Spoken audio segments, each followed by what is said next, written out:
apabila ia menutupi. Demi langit beserta seluruh binaannya, demi bumi serta yang ada di hamparannya, demi jiwa dan seluruh penyempurnaannya.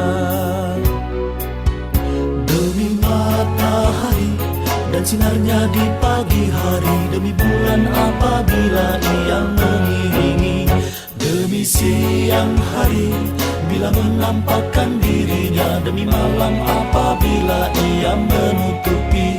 Demi langit beserta seluruh binaannya, demi bumi serta yang ada di hamparannya, demi jiwa dan seluruh penyempurnaannya.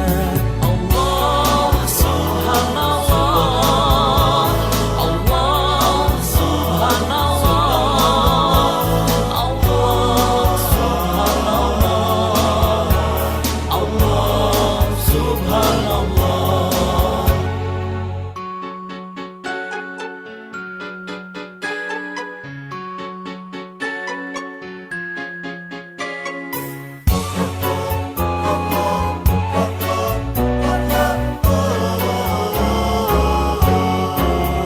Demi matahari dan sinarnya di pagi hari, demi bulan apabila ia mengiringi, demi siang hari bila menampakkan dirinya, demi malam apabila ia menutupi.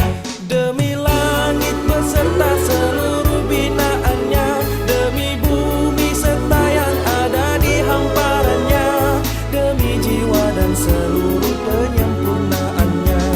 Allah Subhanallah, Allah Subhanallah, Allah Subhanallah, Allah Subhanallah.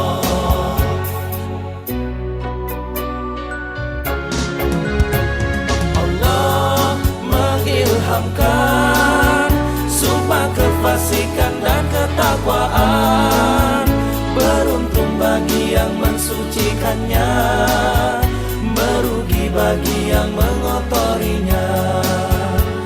Allah mengilhamkan sumpah kefasikan dan ketakwaan, beruntung bagi yang mensucikannya, merugi bagi yang mengotorinya. Subhanallah.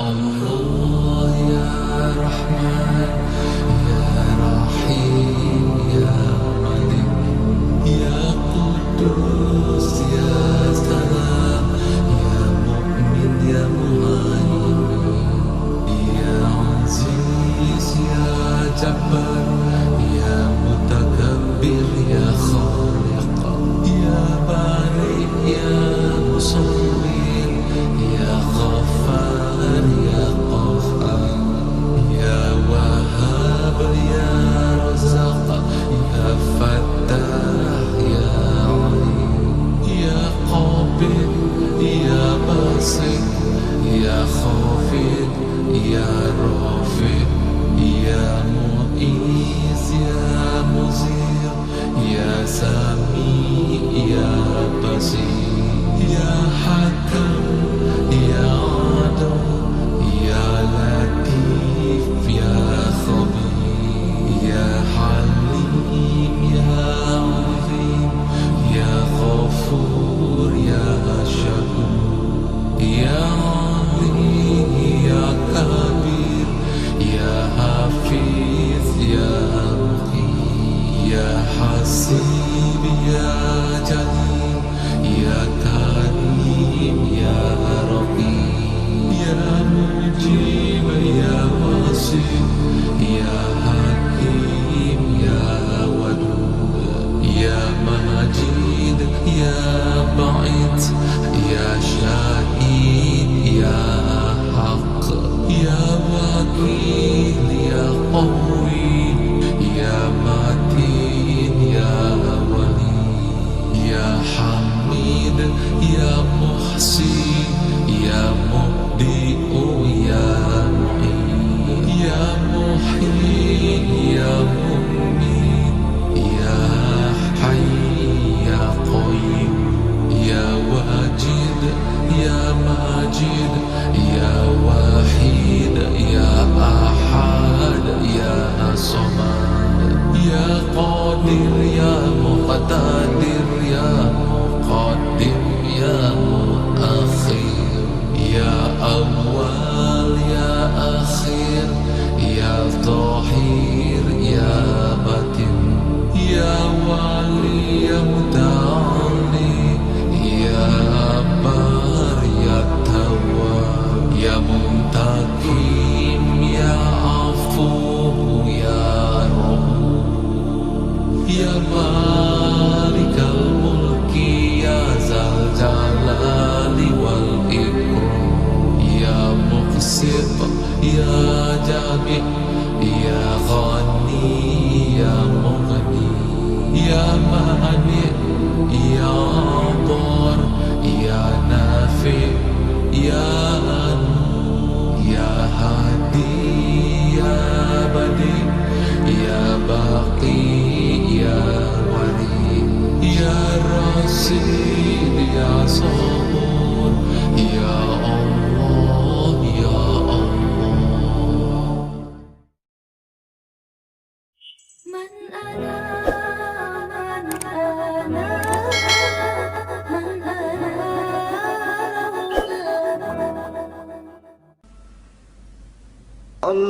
اللهم صل وسلم على من اسمه سيدنا محمد صلى الله عليه وسلم سيدنا أحمد صلى الله عليه وسلم سيدنا حامد صلى الله عليه وسلم سيدنا محمود صلى الله عليه وسلم سيدنا أحيد صلى الله عليه وسلم سيدنا وحيد صلى الله عليه وسلم سيدنا ماحي صلى الله عليه وسلم سيدنا حاشر صلى الله عليه وسلم سيدنا عاقب صلى الله عليه وسلم سيدنا طه صلى الله عليه وسلم سيدنا ياسين صلى الله عليه وسلم سيدنا طاهر صلى الله عليه وسلم سيدنا مطهر صلى الله عليه وسلم سيدنا طيب صلى الله عليه وسلم سيدنا سيد صلى الله عليه وسلم سيدنا رسول صلى الله عليه وسلم سيدنا نبي صلى الله عليه وسلم سيدنا رسول الرحمة صلى الله عليه وسلم سيدنا قيم صلى الله عليه وسلم سيدنا جامع صلى الله عليه وسلم سيدنا مطفي صلى الله عليه وسلم سيدنا مخفي صلى الله عليه وسلم سيدنا رسول الملاحم صلى الله عليه وسلم سيدنا رسول الراحة صلى الله عليه وسلم سيدنا كامل صلى الله عليه وسلم سيدنا إكليل صلى الله عليه وسلم سيدنا مدثر صلى الله عليه وسلم سيدنا مزمل صلى الله الله عليه وسلم سيدنا عبد الله صلى الله عليه وسلم سيدنا حبيب الله صلى الله عليه وسلم سيدنا صفي الله صلى الله عليه وسلم سيدنا نجي الله صلى الله عليه وسلم سيدنا كليم الله صلى الله عليه وسلم سيدنا خاتم الأنبياء صلى الله عليه وسلم سيدنا خاتم الرسل صلى الله عليه وسلم سيدنا نوح صلى الله عليه وسلم سيدنا منجي صلى الله عليه وسلم سيدنا مذكر صلى الله عليه وسلم سيدنا ناصر صلى الله عليه وسلم سيدنا منصور صلى الله عليه وسلم سيدنا نبي الرحمة صلى الله عليه وسلم سيدنا نبي التوبة صلى الله عليه وسلم سيدنا حريص عليكم صلى الله عليه وسلم سيدنا معلوم صلى الله عليه وسلم سيدنا شهير صلى الله عليه وسلم سيدنا شاهد صلى الله عليه وسلم سيدنا شهيد صلى الله عليه وسلم سيدنا مشهود صلى الله عليه وسلم سيدنا بشير صلى الله عليه وسلم سيدنا مبشر صلى الله عليه وسلم سيدنا نذير صلى الله عليه وسلم سيدنا منذر صلى الله عليه وسلم سيدنا نور صلى الله عليه وسلم سيدنا سراج صلى الله عليه وسلم سيدنا مصباح صلى الله عليه وسلم سيدنا هدى صلى الله عليه وسلم سيدنا مهدي صلى الله عليه وسلم سيدنا منير صلى الله عليه وسلم سيدنا داع صلى الله عليه وسلم.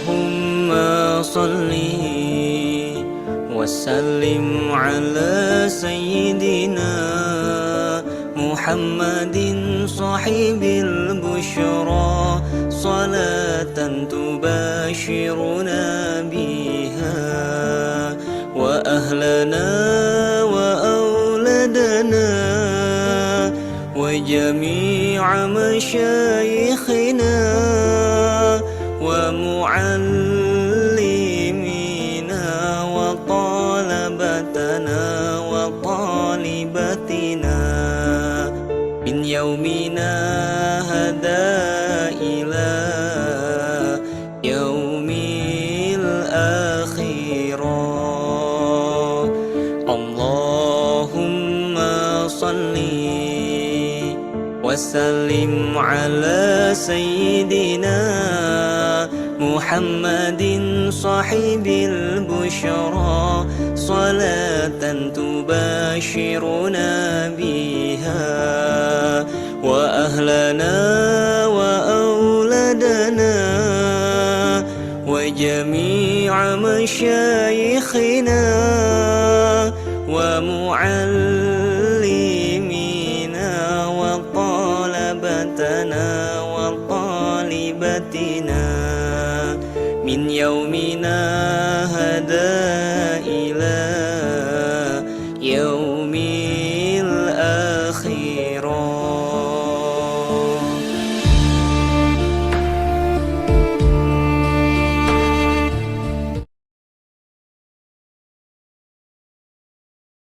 Bismillahirrahmanirrahim. Assalamualaikum warahmatullahi wabarakatuh. Waalaikumsalam warahmatullahi wabarakatuh. Selamat datang tuan-tuan dalam program ESQ Universe Club hari ini 30 Disember 2024. Kita kembali lagi bersama dengan Coach Azli. Apa khabar Coach Azli?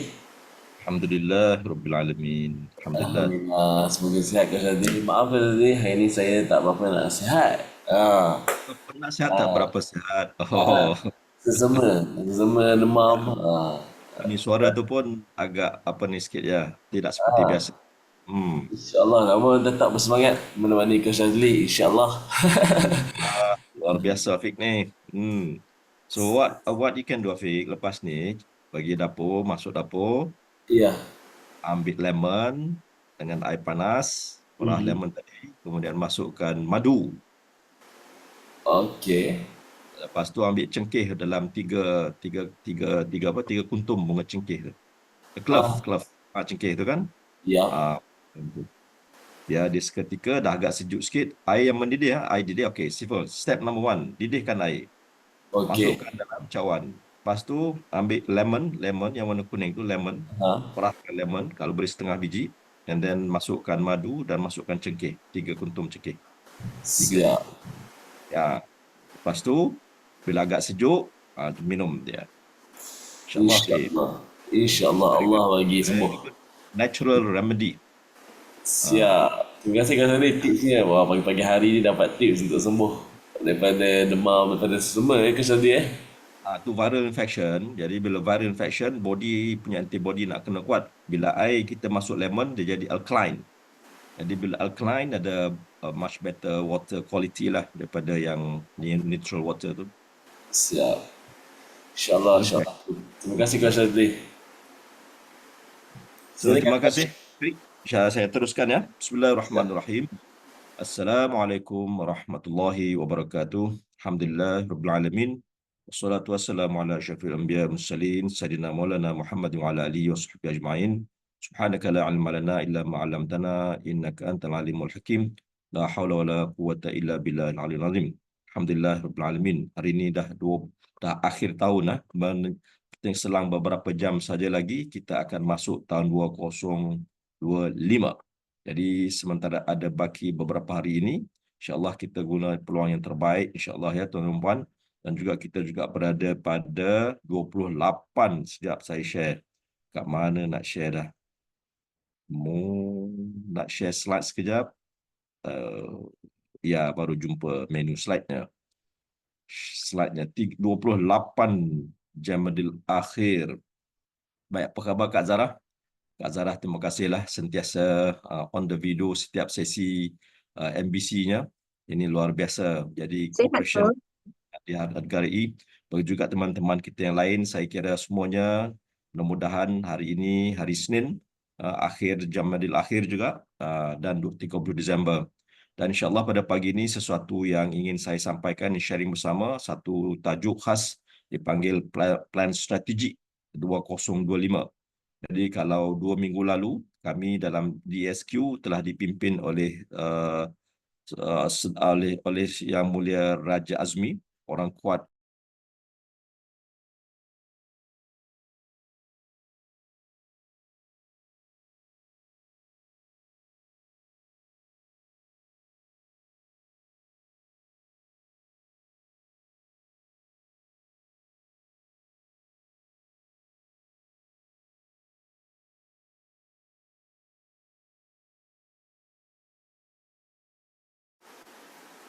Maaf tuan-tuan Coach Azli mungkin dalam proses masuk kembali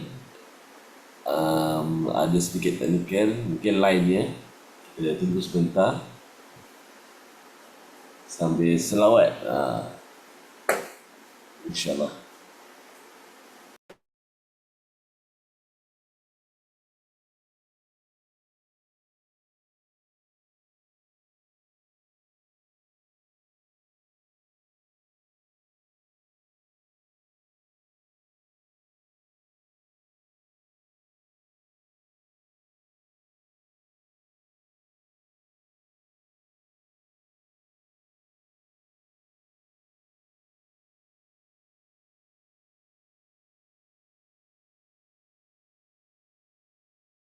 ثم نور وحياة من بعد هون.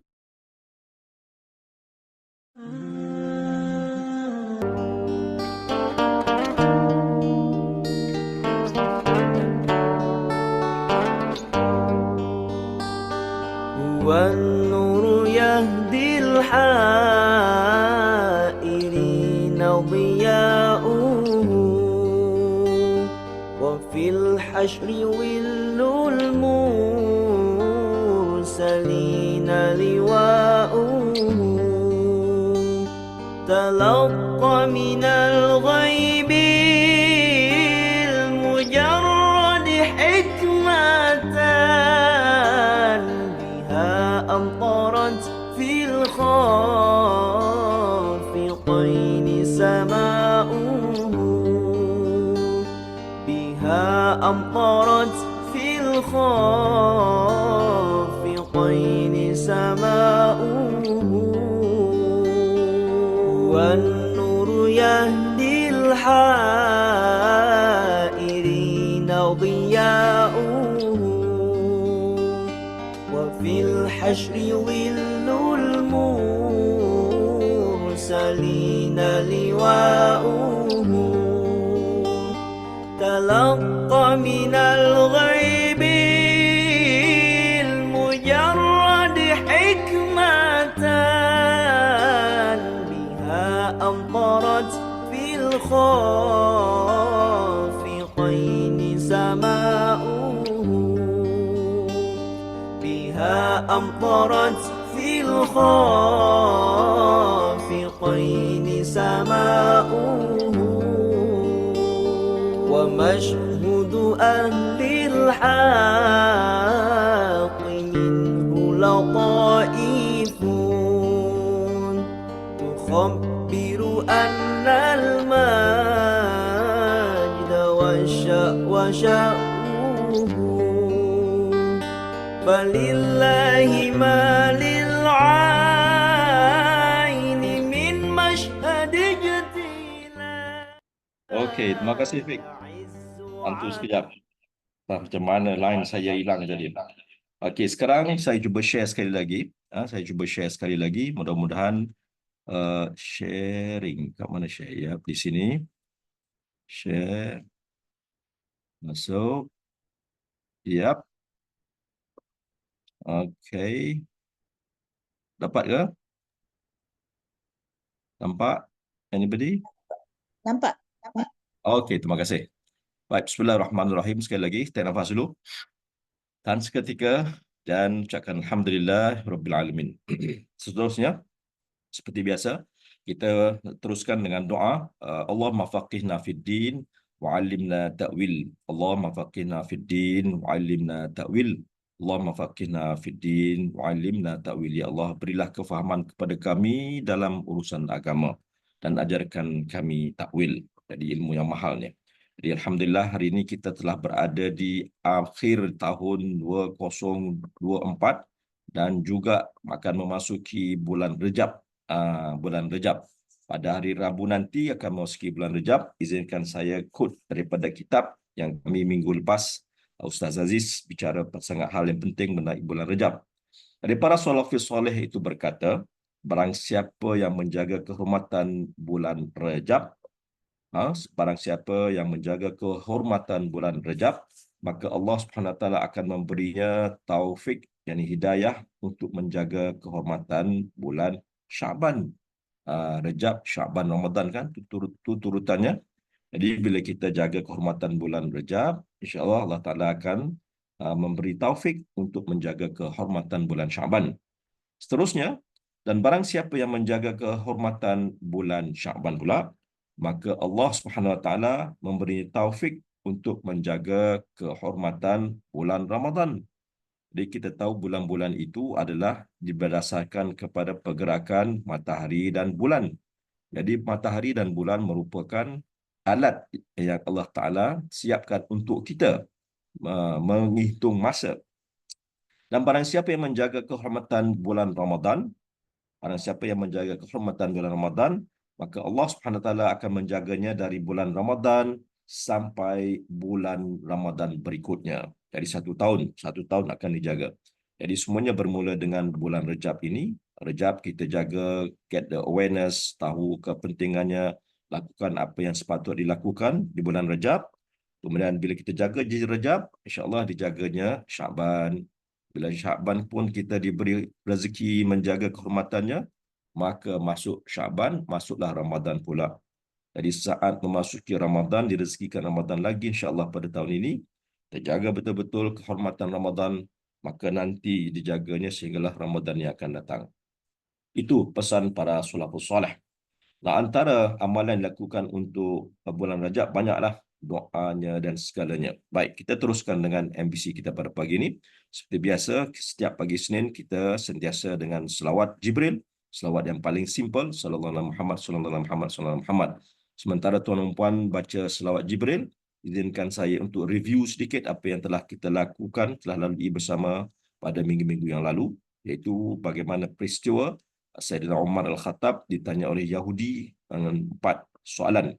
Apa yang wajib, apa yang lebih wajib? Responsnya Sayyidina Umar adalah, yang wajib adalah mengerjakan apa yang diperintah Allah, dan yang lebih wajib lagi adalah meninggalkan apa yang dilarang oleh Allah Subhanahu Wa Taala. Inilah 2 elemen besar dalam agama. Mengerjakan apa yang lebih wajib lagi, meninggalkan yang dilarang. Jadi membuat tu, okey kita buat, bila buat dapat pahala. Tapi bila meninggalkan yang dilarang, manfaatnya terus dapat. Sebab bila kita buat sesuatu yang dilarang, maka itu mendapat kemurkaan. Right? Mendapat kemurkaan. Mengerjakan yang disuruh, diperintah, mendapat pujian. Jadi puji ada aspek tersendiri, namun kemurkaan itu impaknya jauh lebih dahsyat. Jadi untuk itu penting sangat untuk kita sentiasa memberi pesan kepada sesama kita, ad-dinun nasihah, meninggalkan yang dilarang oleh Allah Subhanahu Wa Taala. Seterusnya, Yahudi tadi juga bertanya, apa yang dekat dan apa yang lebih dekat? Sayyidina Umar menjawab, yang dekat itu kiamat. Kita rasa dah dekat, dah kiamat dah, kan? Tapi tak tahu kat mana lagi, jauh lagi. Tetapi yang lebih dekat adalah kematian. Memang kematian kita ini, anytime nobody knows. Ini adalah rahsia Allah Subhanahu Wa Taala. Dan yang ketiganya, apa yang berat? Berat adalah kubur. Nampak berat sangat menuju kematian tadi. Tapi yang lebih berat adalah masuk kubur tanpa bekal amal. Ini lebih berat. Dan yang keempat, yang aneh dan yang lebih anehnya adalah, aneh adalah dunia. Yang lebih aneh, orang yang menyintai dunia itu, padahal dunia ini sementara dan akan binasa. Itulah kisah daripada Sayyidina Umar berdepan dengan seorang Yahudi yang nak menguji kepintaran, kehebatan Sayyidina Umar. Ternyata Sayyidina Umar jauh lebih hebat, dan untuk kita jadikan panduan 4 nasihat tadi menjadi guidance kita. Siapa Sayyidina Umar? Number 1 adalah khalifah. Nah, yang ketiga khalifah, yang kedua, kemudian sahabat baginda sallallahu alaihi wasallam, dan seterusnya adalah merupakan namanya ahli syurga yang telah dijamin. Jadi ini orangnya, konteksnya yang luar biasa. The weightage yang kita dengar pesan ini adalah luar biasa. Now, kita masih berbicara mengenai kesempurnaan. Ya, dalam segala hal kita nak sempurna. Kereta kita hantar tempat washing, tempat hantar wash, basuh. Kan? Kita nak, lepas tu kita cek tayarnya bersih tak, dashboardnya bersih tak, cermin semua bersih atau tidak. Tu basuh kereta. Baju kita iron, kita nak sempurna iron bajunya. Right? Apa sekalipun dalam kehidupan ini kita nak kesempurnaan. Tuan-tuan dan puan, dalam banyak-banyak kesempurnaan solatlah yang harus kita utamakan. Pentingkan kesempurnaan yang lain bagus, tetapi first thing first, prioritinya di mana. Jadi kita tahu bagaimana yang dikatakan fardu ataupun solat fardu itu adanya beberapa waktu, adanya waktu fadilat, waktu ikhtiar dan waktu jawas. Nah, kita dah tahu, kita cuba nak rebut waktu fadilat dan juga ada waktu ikhtiar, iaitu the first 15 to 20 minutes. Jadi kalau kita boleh fokus kat sini, insya-Allah bermulalah kesempurnaan solat kita, being aware about the time. Yang kita tak maunya adalah kita pergi kepada waktu yang dimurkai oleh Allah, iaitu the final 20 minutes. Adapun yang ketiga itu masanya agak panjang, waktu jawas, waktu harus, waktu yang the final 15 minutes, contohnya subuhnya dengan maghrib. dua waktu yang sangat pendek, maka kita be aware waktu karaha, waktu yang menjadi kemurkaan Allah Ta'ala. Ini terkait apa yang Saidina Umar pesan tadi, meninggalkan yang dilarang. Itu yang jauh lebih penting, ya, jauh lebih penting. Meninggalkan dilarang, iaitu kenapa? Bila dilarang, maksudnya kemurkaan Allah. Begitu juga dengan waktu solat, yang 15 minit terakhir itu merupakan waktu karaha yang Allah SWT dah murka. Nampak sangat kita ni main-main dengan waktunya. Dan yang dahsyat lagi kalau waktu tahrim, waktu yang dah haram. Dan ini adalah merujuk kepada permulaan sebuah kesempurnaan. Mudah-mudahan ini adalah nasihat kita bersama. Boleh kita jadikan panduan seterusnya dan seterusnya dan seterusnya hingga akhir waktu kita. Baik, solat seperti yang disebut oleh Imam Hasan Basri. Kita bicara mengenai Hasan Basri, nasihat Hasan Basri, engkau beribadah dengan berdasarkan syariat, isinya adalah khusyuk dan kehadiran hati. Jadi bila bicara mengenai kesempurnaan solat, kita ingat link dengan kehadiran hati. Kenapa penting kehadiran hati? Sebab hati adalah merupakan salah satu elemen diri batin. Diri batin menguasai diri zahir. Jadi bila diri batinnya khusyuk, insya-Allah diri zahirnya khusyuk. Yang sentiasa menjadi challenge kepada kita again and again, every now and then adalah kehadiran hati di dalam solat yang mengganggu untuk dapat pada tahap kekhusyukan. Jadi katanya Imam Al-Ghazali pula, seandainya solat yang tidak ada kehadiran hati, maka solat tadi tidak dikira ataupun tak diterima. Tak jauhlah. Kenapa? Diinti kepada solat merupakan persembahan untuk mendekat ke hadrat Sang Pencipta, Sang Maharaja. Right, itu keywords untuk solat yang sentiasa kita ingat mudah-mudahan. Dan oleh kerana ini merupakan persembahan, solat itu merupakan persembahan, maka persembahan tadi itu apa? Untuk diserahkan kepada Allah dan dikembalikan kepada kita di hari pengadilan nanti. Maka ada dua pilihan. Kita nak memberi yang terbaik yang kelak akan beruntung atau persembahan yang buruk yang merupakan sebuah kecelakaan di sana nanti. Jadi the only time that we have to take care of our solat is currently as we are alive today in this world. Now susunan solat jemaah, kita tahu solat jemaah ada banyak, bermula dengan solat Jumaat itu merupakan the highest ranking dan ini disampaikan oleh Ustaz Sabri 2 hari lalu. Hari Jumaat malam kita ada kuliah.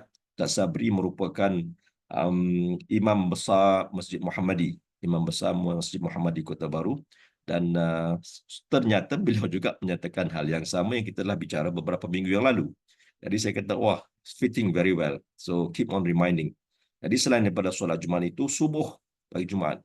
Subuh pagi Jumaat the highest ranking.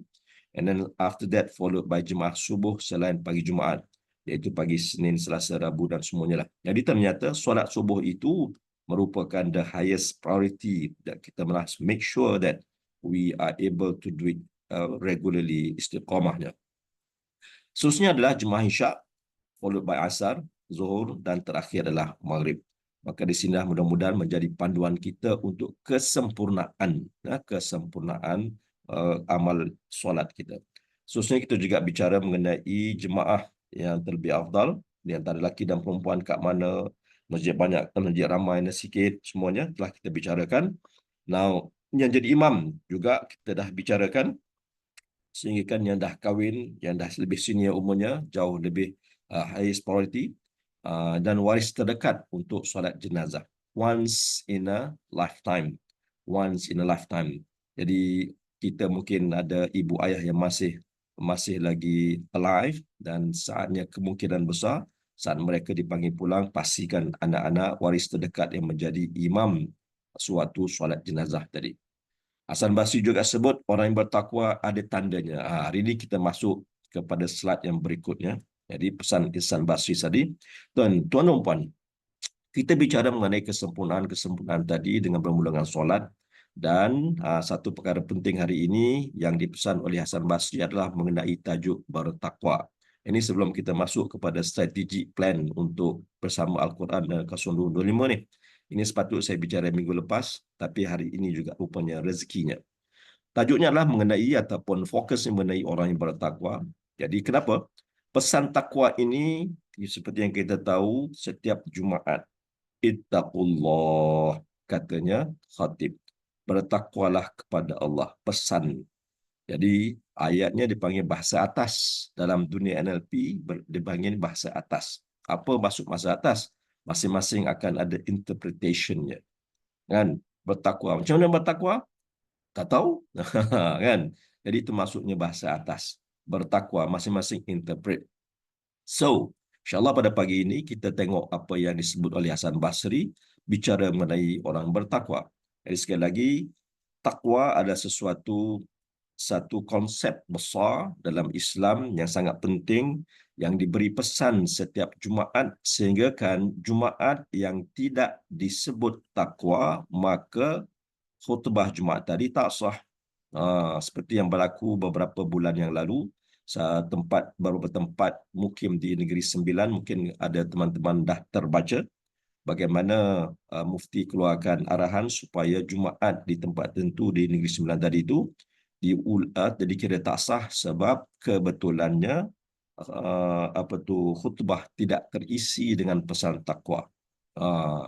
Kebetulannya, bukan dibuat sengaja, kebetulan. Sebab dah biasa, terlampau biasa, we take for granted, unfortunately it happen. Never mind, that's already happened. Yang penting kita sekarang. Maka katanya Hasan Basri, orang-orang bertakwa itu ada tanda-tandanya. InsyaAllah pada pagi ini kita selami sedikit. Mereka boleh dikenali dengan yang pertama dari segi ucapannya. Ucapannya yang jujur. Sebab itulah penting daripada kecil kita dididik anak supaya jangan berbohong. Seperti yang kita dah pernah sebut, bagaimana apabila berbohong, malaikat akan lari jauh. Kenapa? Busuk bau mulut cakapan orang yang berbohong tadi, malaikat menjauhkan dari terbang dia, lari jauh. Ucapannya yang jujur adalah merupakan tanda pertama orang yang bertakwa. Ya, mungkin dalam kehidupan kita pernah bohong sana sini, apa semua kita dengar orang bohong. So bohong menjadi sesuatu yang very common. We light, kita menipu, kita cakap bohong, cakap benda tak betul, cakap benda yang tepat, tak tepat. Sebab itulah dalam NLP juga bicara mengenai deletion, bicara mengenai distortion, bicara mengenai generalization. Jadi distortion, DDG, deletion, distortion dan generalization, supaya tidak kita berbohong. Jadi ini ucapannya jujur menyatakan bahasanya yang tepat. Jadi antara contoh yang kita boleh amalkan bagaimana tools for success dalam dunia LP itu bicara mengenai communication yang diucap oleh seseorang. Jadi sangat linking, sangat fitting dengan yang dipesan oleh Hasan Basri mengenai ucapan yang jujur merupakan tanda pertama orang yang bertakwa. Not easy, not easy sebab memang kebiasaan manusia ini saat berbicara itu akan ada deletion. Kita takkan nak cerita semua secara komplit kan. Ada hal yang kita tak bicarakan, dipanggil deletion. Ada hal yang kita distort. Cerita sepatutnya macam ni tapi kita fahamnya segini. Jadi akhirnya distorted. Dan apalagi kalau generalization, sedangkan benda agak spesifik. Right. Yang pertamanya ucapannya jujur. Yang kedua bagaimana? Terkait dengan jujur, terkait dengan ucapan, maka tunai janji. Tunai janji adalah perbuatan. Perbuatan. Sekali lagi, menunai janji dengan jujur ada kesamaannya, iaitu in terms of being takwa, ataupun memegang apa yang diucapkan. Daripada ucapan, kemudian dilaksanakan. Right? Nampak kaitannya. Dan yang ketiga, of course, menyambung silaturahim adalah merupakan orang yang bertakwa. Mereka behind it adanya energi kasih sayang. Energi kasih sayang. Yang keempat, kasih sayang kepada orang-orang yang lemah. Orang yang lemah, mereka ada empathy. Kalau kita baca artikel sekarang, banyak artikel yang saya go through mengenai success, mengenai leadership, mengenai management and all, bicara mengenai empathy. Bahasa mudah yang dibawa oleh Hasan Basri bicara mengenai kasih sayang kepada orang yang lemah. Empathize. Mungkin ke depan saya ada masa untuk share what are the attributes atau characteristics good leadership. Banyak-banyak reports yang didapat, ada beberapa yang very much in common, among which are the empathy. Sifat empathy, adanya empathy, iaitu kasih sayang kepada orang yang lemah, termasuk dalam kategori Ya, Kak, empathy. letak je Yang sebab kelima, takut awak tertekan. tidak sombong. Tidak sombong. So, maka nampaklah daripada empathy tadi, menyambung silaturahim, kasih sayang kepada orang yang lemah dan tidak sombong. So, sini nampak jelas salah satu perkara yang dikatakan orang yang bertakwa itu sesuatu yang doable, yang boleh kita buat semua. Iaitu jaga ucapan kita, kita tunaikan janji. Sebab tu ramai orang yang sahabat-sahabat yang pernah kita ketemu, bab berjanji kita, saya tak maulah, bimbang, takut. Ada setengah orang sangat senang berjanji. So, mudah-mudahan dengan pesan yang dibawa oleh Hasan Basri ini menjadi guidance, panduan kita untuk menjalani kehidupan yang sebagai orang yang lebih sempurna, menuju kesempurnaan. Of course, we are not a perfect. Nobody is perfect. But knowing what is perfection, going towards perfection, itu. Yang seterusnya, tidak bangga diri. Alright, bila tak sombong, bila tak kasih sayang, of course tak bangga diri. Tidak sombong is different dan tidak bangga diri, ya. Bit different. Bit different. Yang seterusnya, mencurahkan kebaikan, servicing, tidak berlagak hebat depan manusia, berakhlak yang baik dan tinggi akhlak yang boleh mendekat kepada Allah Subhanahu Wa Taala.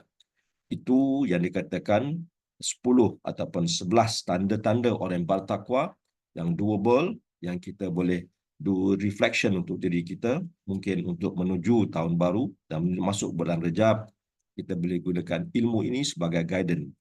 Nur keluar daripada zulmat, insya-Allah. Baik, tanda akhlak mulia pula. Tadi orang bertakwa. Ini saya petik daripada kitab Tanwir Syarh Al-Jami' As-Saghir. Siapa penulisnya? Yusuf Asbagh rahmatullah.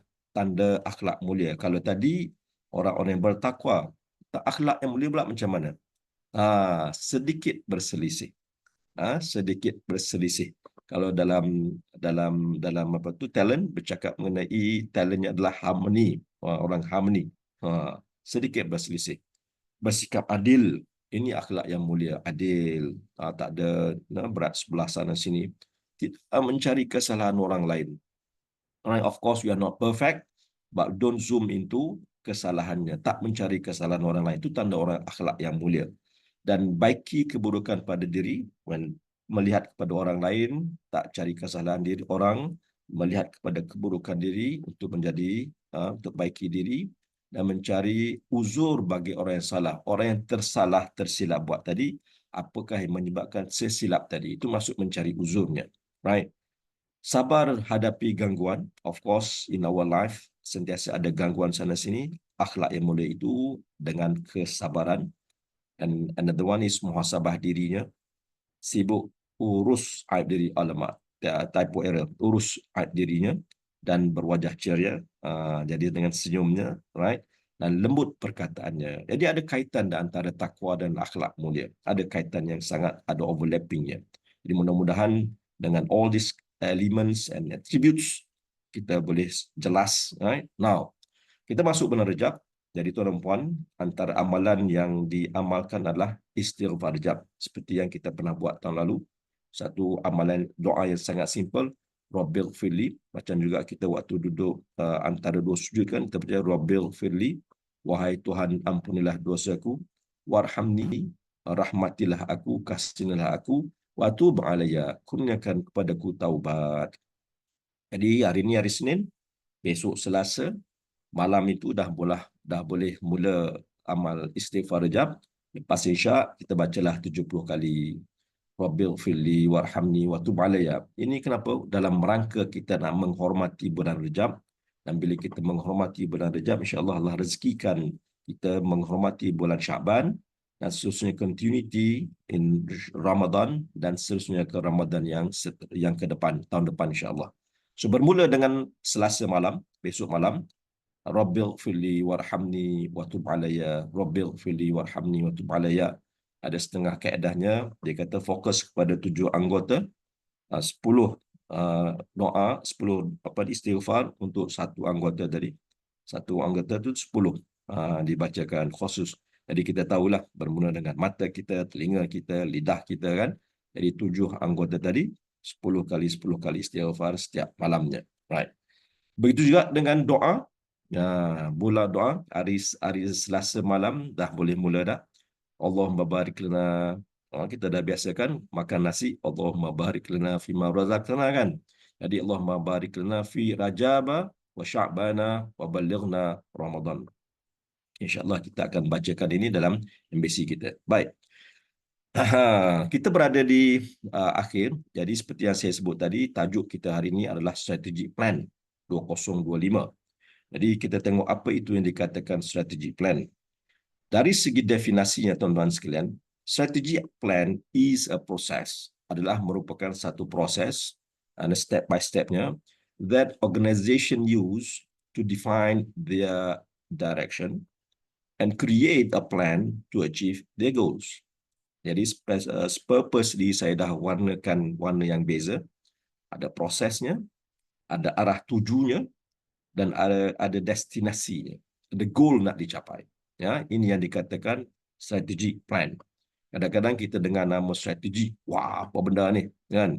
Namanya apa ni besar sangat. Kadang-kadang apa benda strategi. Very simple je, ada 3 elemen. 3 elemen. Satu dia panggil proses, yang kedua arah tujunya, dan goalnya ataupun akhirnya nak ke mana. Okey, itu secara umum.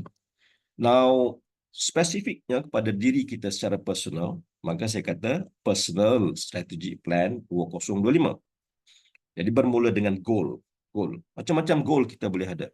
Jadi ini contoh saya buat pada pagi ini untuk MBC kita, iaitu bermula dengan goal statement. Goal statement. By December 2025, ini goal statement yang saya cadangkan, yang saya contohkan, yang saya nak buat insya-Allah dengan teman-teman kalau nak ikut sama. Saya selesai ni khatam baca terjemahan Al-Quran. Kenapa? Bila kita baca Quran, kita nak faham. Tapi Al-Quran itu bahasa Arab, kita baca terjemahannya. Jadi boleh jadi ada di kalangan kita dah selesai memahami seluruh isi Al-Quran. Alhamdulillah, beautiful. Just keep on doing it. Namun boleh jadi ada setengah kita yang tak habis-habis lagi. Walaupun dah umurnya dah sekian, dah 20 tahun, 30 tahun, 40 tahun hidup. Mesej-mesej yang ada dalam Quran banyak lagi yang kita belum tahu. Kan? Boleh jadi. So antara goal statement yang kita boleh buat adalah by December 2025. Penting ada fakta masanya. Apa yang saya buat, apa yang saya nak, saya selesai. Selesai apa? Baca terjemahan Al-Quran. Ini saya ambil kisah waktu saya kecil dulu, ada sepupu saya, Kak Mah. Dia grad daripada UM. Sekarang dah pension daripada Jabatan Perdana Menteri. She was involved with economic planning, Every year bila masuk bulan 9 dia akan sibuk sebab apa? Bulan 3 bulan sebelum tu dia akan sibuk nak prepare bajet tahunan. Beliau bekerja dekat Jabatan Perdana Menteri. Jadi daripada dialah bila dia selesai tingkatan 6 sebelum masuk universiti, dia dah selesai khatam terjemahan Al-Quran. So that's the first model that I get to see, I get to witness. Jadi mudah-mudahan model yang baik inilah yang nak kita gembar-gemburkan. Macam mana saya dapat model ini? Waktu saya kecil, sekolah rendah, sepupu saya, Kak Mah, bila dia selesai tingkatan 6, dah khatam baca terjemahan Al-Quran. Jadi itu bila tu? Tahun 80-an, tahun 70-an. I can see that. So that is the model. Jadi sekarang kan dunia kita ni banyak dengan sana sini. So ini antara goal statement yang kita boleh buat. Kak Zarah mungkin ada dia punya goal statement sendiri. Cik Nazrul pun ada goal statement sendiri. Macam-macam silalah. Ini saya cuba buat satu case kita nak buat. Now, disiapkan anak panah ni. Apa benda? Ada 3 elemen. Direction. Nak bicara mengenai direction. Bila bicara direction, maka kita bergerak daripada point A ke point B. Right? Direction adalah merujuk kepada bergerak daripada point A ke point B. So sekali lagi, bila bicara mengenai strategic plan itu, ada 3 hal. Proses, satu. Directionnya, arah tujunya, dan ada goalnya, titik akhirnya. So, in combination of all this, contohnya point A kita sebelum ini, belum pernah habis baca. Point A kita sekarang ni lah, our current status, boleh jadi. Ataupun yang dah selesai sekali, adalah selesai. Macam-macam lah. Namun, clarity about next point, what is it? Contoh kat sini, belum pernah habis baca. The simple statement yang saya contohkan di sini, point B adalah, dah baca semua. Ataupun selesai semua. Atau faham semua, hafal semua. Macam-macam lah boleh buat. Cuma ini digambarkan seperti ini, supaya kita faham. Ya, Zila, process, direction and goal. Very good. Thank you very much, Zila. Itu yang dikatakan strategik. Dan pagi ini kita bicara mengenai personal strategic plan memasuki 2025. Macam Cik Nazrul dah biasa dengan organisasi Petronas, strategic plan, semua bos buat, kita pun sibuk lah sepanjang tahun kan. Semua business plan semua. Now personal plan macam mana? Right. Move. Jadi bila bicara strategic plan, bahasa mudahnya, pertanyaannya adalah di mana saya sekarang? Current status. Current status. Whatever field, whatever area, baik kesihatan, baik betul personal relationship, any elements, ada 8 elemen besar kehidupan kita ini. Current status ni kita kat mana? Dan ke mana saya nak pergi arah tuju? The goal. Within 1 year. Kalau tadi, Disember 2025, saya nak selesai baca terjemah Al-Quran. That's the goal. Number 3, macam mana saya nak capai? Itulah bicara mengenai the process. So sekali lagi, very simple. Strategic plan adalah 1, di mana saya sekarang. Yang kedua, ke mana saya nak pergi. Dan yang ketiga, bagaimana nak sampai. Macam mana ataupun bagaimana. Is the process. Okay, good. Now, strategic plan for 2025. Saya buat goal statement tadi. By December, saya nak selesai khatam baca terjemahan Al-Quran. Kan? Jadi, kita ada goalnya, perlu smart goal. Iaitu S merujuk pada specific, M merujuk pada measurable, A boleh dilakukan, actionable, R benda tu realistic, dan T adalah time bound, terkait dengan waktu.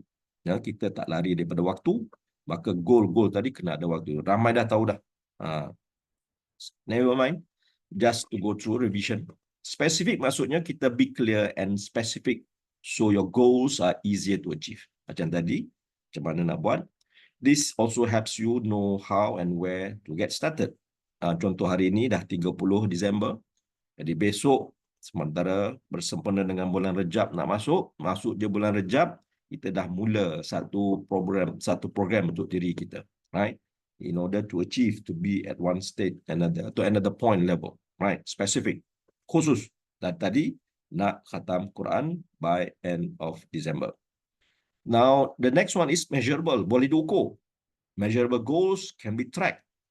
Boleh kita track, tengok. Nanti saya tunjukkan macam mana nak tracking dia. Allowing you to see your progress. Sebab kita kan berjalan arah tuju. Maka ada progress.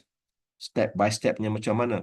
They also tell you when a goal is complete. Bila nak capai apa semua. Kita akan pecahkan. Nanti saya tunjukkan. Yang seterusnya actionable, boleh dilakukan. Are you able to take action to achieve the goal? Jangan nak goal tinggi-tinggi tapi tak boleh buat. Actionable goals ensure the steps to get there are within our control. Berbeza-beza. Ada kita lebih banyak masa, ada orang kurang masa, ada orang tak free, ada orang ini. So we need to adjust according to our kemampuan kita lah, bahasa mudahnya. And terkait dengan actionable adalah realistic. Avoid overwhelm. Jangan nak sangat terlampau ni, overwhelm and unnecessary stress and frustration by making the goal unrealistic. So terkait, semuanya terkait satu sama lain in a very detailed forms. Dan of course, kita hidup ada masa. So date help us to stay focused and motivated, inspiring us and providing something to work towards.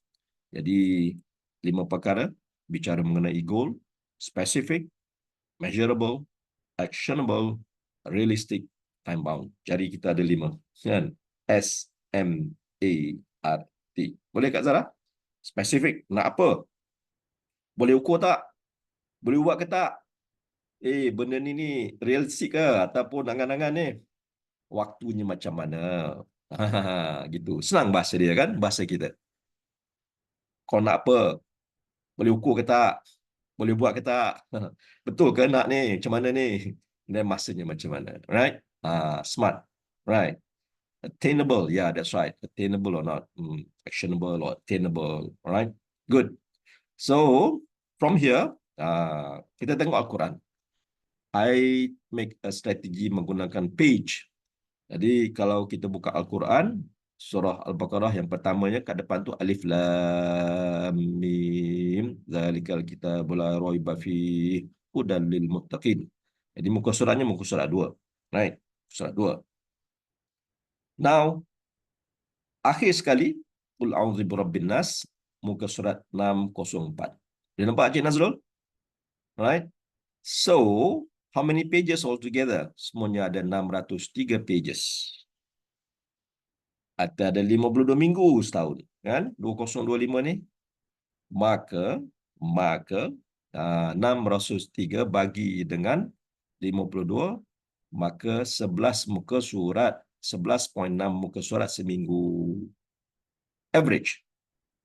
On average, kalau kita ada prosesnya, keep on doing, keep on baca terjemahan tadi, 12 muka surat lah senang. Muka surat, one page dari kiri kanan. 12 muka surat, mana 6 helai seminggu. Seminggu ada 7 hari. Seminggu 7 hari kan? 6 helai seminggu. I prefer to use weekly rather than daily. Because benda ni menjadikan kita actionable and reasonable and attainable. Right? Rather than daily. Sebab ada hari yang kita agak free, ada hari yang kita agak sibuk. So we are able to watch out our journey from one stage to another stage by weekly. Katalah hari Senin kita agak sibuk. It's okay, we don't spend that time. Tak ada masa. Selasa, Rabu ada free. Palunlah pula. And katalah kita sibuk, kemudian 2 hari terakhir kita tak baca lagi. Kena pulun waktu tu. Whatever it is, by the end of the week, 12 muka surat selesai. Right? So if we keep on doing that, atomic habit, keep on doing that, insyaAllah, by the end of the year, you complete. Itu satu. Saya buat jadual dia. Week 1, 2. Jadi 1 sampai 13 ini, this is the application from business. Saya kan orang sales. Jadi setahun itu kita ada 4 quarter. Satu quarter ada 13 minggu. Likewise, I do the same thing here. Jadi kalau kita tengok checkpoint itu merujuk kepada permulaan. Kan kalau kita marathon ataupun kita lintas desa, kita ada checkpoint. So where do we use the checkpoint? We use the pages untuk sebagai kita punya checkpoint. Contohnya 30 Disember hari ini, checkpoint kita adalah muka surat 2. Jadi bila 6 Januari nanti, muka surat 14. 20 Januari nanti, checkpointnya 37, page 37. So the juice is there, right? Juzusnya, juzuk pertama sampai 78. Jadi ternyata by the end of March, 5 surah dah kita selesai. Satu surah ada kisah tersendiri, setiap surahnya. Surah Al-Baqarah agak panjang. Alright, surah Al-Imran, Nisa pun panjang, Maidah, An'am pun panjang.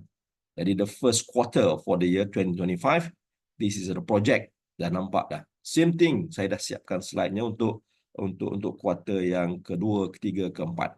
That's one approach. Oleh kerana pukul 8, quickly finish it off. Sekali lagi bicara mengenai smart plan, smart goal, which is specific, measurable, attainable, actionable, realistic and time bound.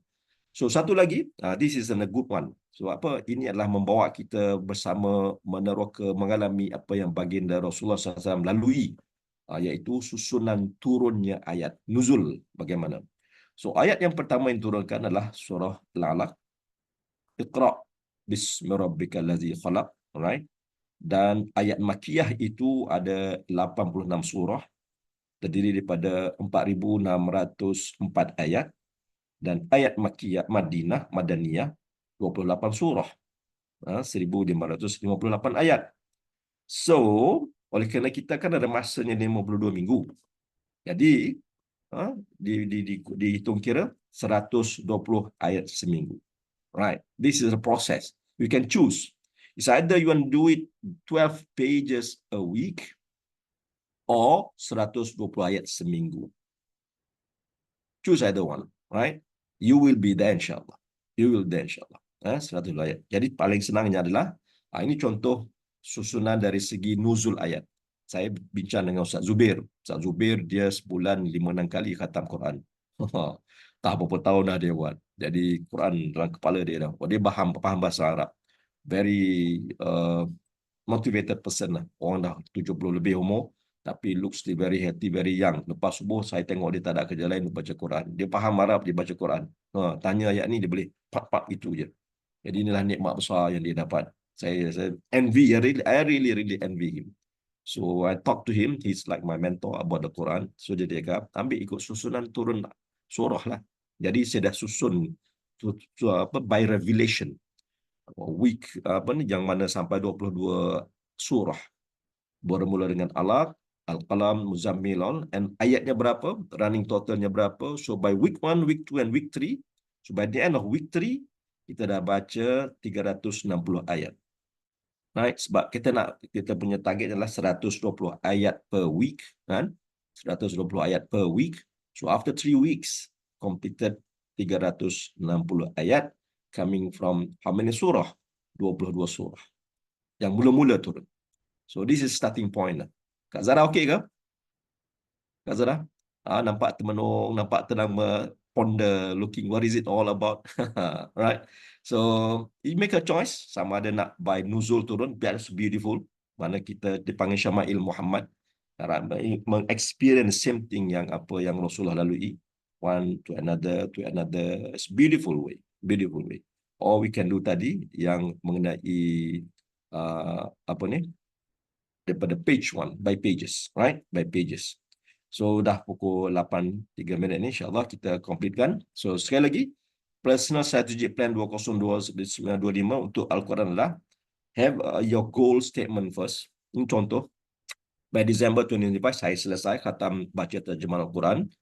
So it's either 12 pages per week, iaitu kita nak travel, nak move daripada point A, page 1 sampailah page 604 dalam masa setahun, or 120 ayat seminggu, nuzulnya adalah daripada surah yang pertama sampailah surah yang ke-114.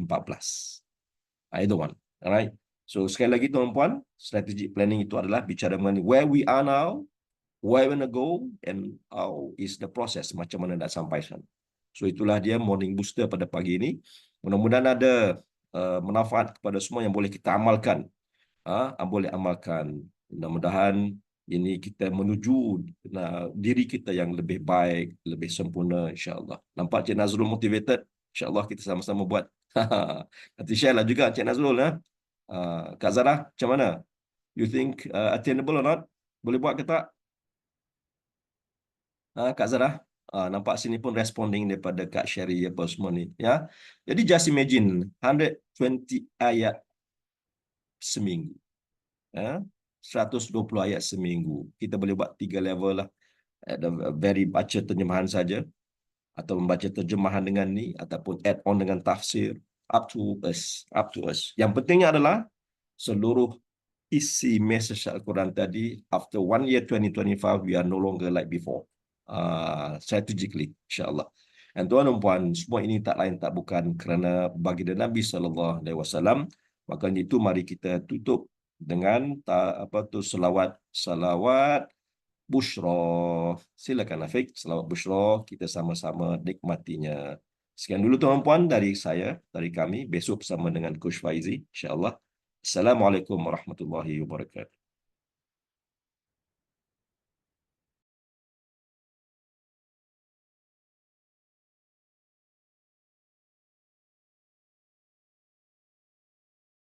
Afiq? Selawat Bushra Afiq? Afiq tak sihat tadi? Mungkin Afiq tak sihat. Tak apalah tuan-puan. Oleh kerana Afiq tak sihat pagi ni, kita tutup dulu dengan tasbih kifarah dalam surah Al-Asri. Bismillahirrahmanirrahim. Subhanakallah bihamdika asyhadu an la ilaha illa anta astaghfiruka wa atubu ilaik. Amiltu su'an wa dhalamtu nafsi faghfir li fa innahu la yaghfiru dzunuba illa anta. Bismillahirrahmanirrahim. Wal 'asri innal insana lafi khusr illa alladhina amanu wa 'amilus solihat wa tawassaw bil haqq wa tawassaw bis sabr. Assalamualaikum warahmatullahi wabarakatuh.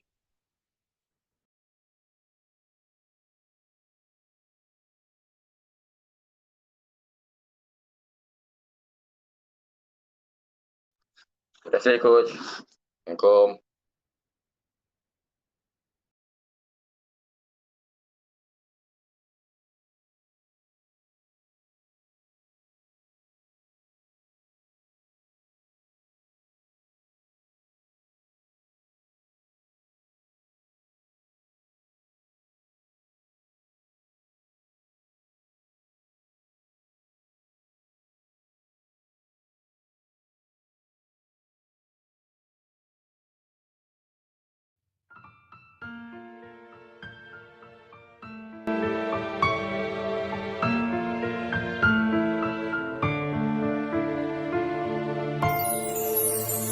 Allahumma salli wa sallim ala sayyidina Muhammadin sahibil bushra salatan tubashshiruna biha wa ahlana wa awladana wa jami'a masyayikhina wa muallimina wa talabatana wa talibatina min yawmina hadha ila yaumil akhirah.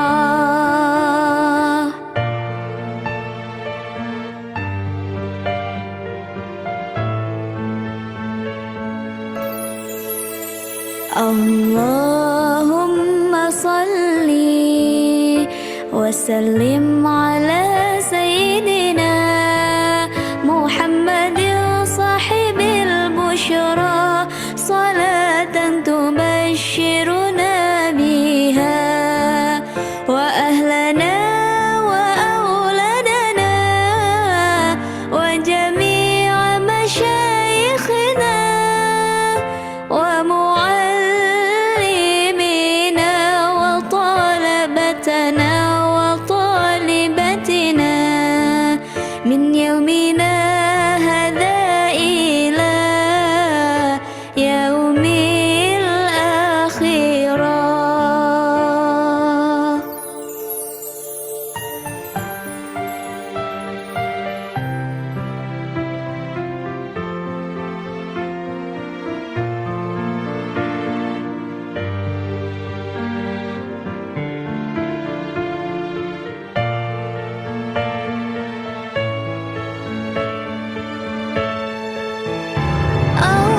Allahumma salli wa sallim ala